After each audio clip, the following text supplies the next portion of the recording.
পৃথিবীর মধ্যে 6টি শ্রেষ্ঠ দোয়া, এই দোয়াগুলোর আমল যদি কোনো বান্দা বান্দি করতে পারে তাহলে পৃথিবীতে যতগুলো দোয়া আছে তার ভিতরে এই দোয়াগুলোই সর্বশ্রেষ্ঠ দোয়া বলেছেন নবী করিম সাল্লাল্লাহু আলাইহি ওয়াসাল্লাম।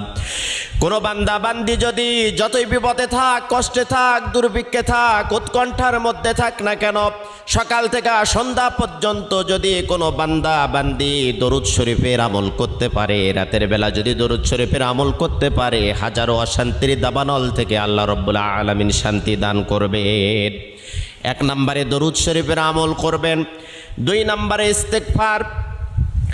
আপনার মুখটা এমন হয়ে যাবে আল্লাহ রাব্বুল আলামিনের কাছে দোয়া করার সাথে সাথে আপনার দোয়াটা কবুল হয়ে যাবে। সব সময়ের জন্য পড়বেন আস্তাগফিরুল্লাহ আল্লাযী লা ইলাহা ইল্লা হুয়াল হাইয়ুল কাইয়্যুম ওয়া আতুবু ইলাইহি।